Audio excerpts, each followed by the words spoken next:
बिस्मिल्लाहिर्रहमानिर्रहीम।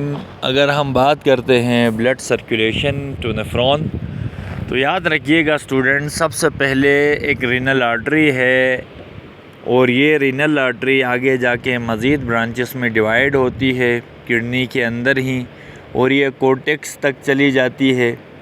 और फिर इससे मज़ीद जो ब्रांचेस होती हैं उनको एफेरेंट आर्टरियोल्स कहते हैं, और एफेरेंट आर्टरियोल्स ब्लड सप्लाई करती है ग्लोमेरुलस की कैपिलरीज़ को, जो कि रीनल कैप्सूल का पार्ट है।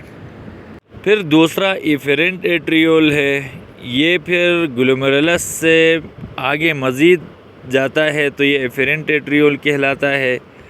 और फिर ये कुछ नेटवर्क ऑफ कैपिलरीज़ बनाता है एफेरेंट आर्टरियोल, उसको हम कहते हैं पेरीट्यूबुलर कैपिलरी। और ये कहाँ बनाता है, एक तो प्रोक्सिमल कन्वोल्यूटेड ट्यूब्यूल की तरफ और डिस्टल कन्वोल्यूटेड ट्यूब्यूल की तरफ।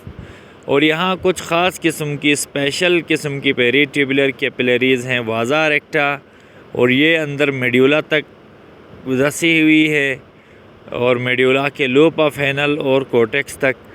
और फिर यहाँ से पेरीट्यूबुलर कैपिलरीज़ फिर रीनल वेन के अंदर जाती हैं, फिर रीनल वेन किडनी से बाहर आता है और ये नीचे इन्फीरियर वेना केवा की तरफ जाता है, यानी जो लेग्स या उसकी तरफ, फिर वहाँ से ब्लड को ये हार्ट मिलाता है। तो ये था जी ब्लड सर्कुलेशन। तो पहले रीनल आर्टरी में आया, फिर एफेरेंट आर्टरियोल, फिर ग्लोमेरुलस में गया, ग्लोमेरुलस के पास एफेरेंट आर्टरियोल, एफेरेंट आर्टरियोल के बाद ये पेरीट्यूबुलर कैपिलरीज़, फिर वाज़ा रेक्टा, फिर लूप ऑफ एनल, फिर दोबारा कॉर्टेक्स में, फिर कॉर्टेक्स से नहीं पेरीट्यूबुलर रीनल वेन, फिर रीनल वेन से इन्फीरियर वेना केवा, फिर वहाँ से हार्ट। तो ये इस तरह से इसकी ब्लड सर्कुलेशन होती है। तो उम्मीद है ये आपको समझ आ गया होगा। अब नेक्स्ट टॉपिक है जी हमारा यूरिन फॉर्मेशन, ये कैसे होती है। अब हम बात करते हैं यूरिन फॉर्मेशन की, यूरिन कैसे बनता है। तो फॉर्मेशन ऑफ यूरिन के अंदर 3 प्रोसेसेस हैं। एक ग्लोमेरुलर फिल्ट्रेशन है, दूसरा हमारे पास ट्यूबुलर रीअब्जॉर्प्शन है, और तीसरा ट्यूबुलर सिक्रीशन है। तो पहले ग्लोमेरुलर फिल्ट्रेशन से ही आपको समझ आ रहा है कि यहाँ ग्लोमेरुलस पे चीज़ें फ़िल्टर आउट होंगी, मींस कुछ उससे क्रॉस कर जाएंगी, कुछ वापस होंगी। दूसरा नाम ग्लोमेरुलर फिल्ट्रेशन को प्रेशर फिल्ट्रेशन भी कहते हैं, और ये रीनल कार्पसल्स में होता है और अंडर प्रेशर। रीनल कार्पसल पहले स्ट्रक्चर में समझाया था ग्लोमेरुलस, और वो जो थिन डबल वॉल्ड कैप्सूल था, बोमेंस कैप्सूल, दोनों को मिला के हम इसको ग्लोमेरुलस कहते हैं। ठीक है स्टूडेंट्स। तो अब होता क्या है कि ये जो प्रेशर जो ब्लड का है, इसको हाइड्रोस्टेटिक प्रेशर भी कहते हैं। अब जो ग्लोमेरुलस में कैपिलरीज़ है, इनमें बहुत ब्लड प्रेशर हाई होता है। ठीक है जी। और यहाँ जो आर्टरियोल्स हैं, जो कि डायमीटर ऑफ एफेरेंट आर्टरियोल है, एफेरेंट मींस जो ग्लोमेरुलस से आगे ब्रांच आउट हो रहा था वो है, ये बहुत छोटा होता है एफेरेंट आर्टरियोल की निस्बत। जहाँ से ब्लड इंटर होता है ये एफेरेंट है, और फिर यहाँ ग्लोमेरुलस से आगे जाता है वो एफेरेंट है। तो एफेरेंट में डायमीटर छोटा होता है। ठीक है, इसकी वजह से यहाँ कैपिलरीज़ नैरो हो जाती हैं, और यहाँ जो वाटर और स्मॉल सोल्यूट्स हैं एफेरेंट आर्टरियोल में, या मॉलिक्यूल आयन ग्लूकोज, ये फ़िल्टर आउट होते हैं ग्लोमेरुलर कैपिलरीज़ से, और ये फिर बाउमेंस कैप्सूल में कलेक्ट हो जाते हैं। जबकि जो लार्जर मॉलिक्यूल्स हैं, जैसे प्रोटीन्स हैं, रेड ब्लड सेल्स हैं, प्लेटलेट्स हैं, ये जो है ना ब्लड में रह जाते हैं, और ये फ़िल्टर फ्लूइड अब जो बाउमेंस कैप्सूल के अंदर है, इसको ग्लोमेरुलर फिल्ट्रेट कहते हैं।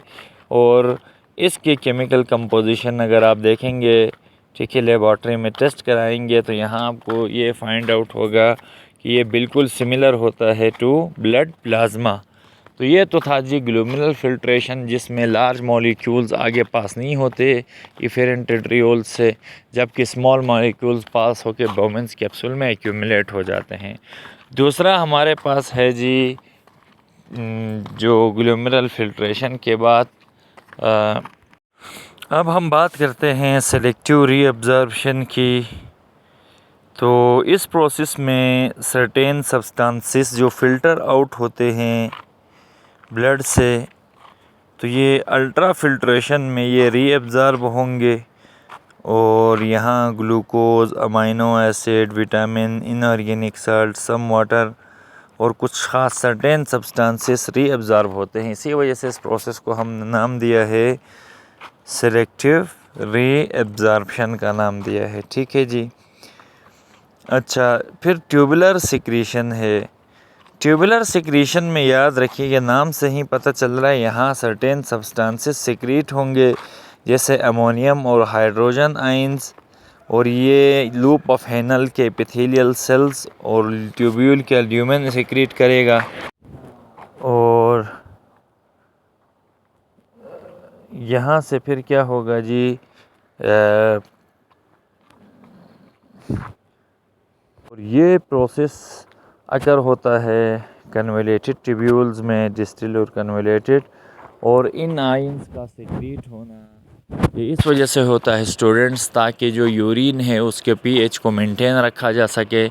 और यूरिन का पीएच 4.8 से 7.5 तक रखा जाता है। तो ये था जी यूरिन फॉर्मेशन। तो आज हमने यहाँ आपको 2 टॉपिक समझाए।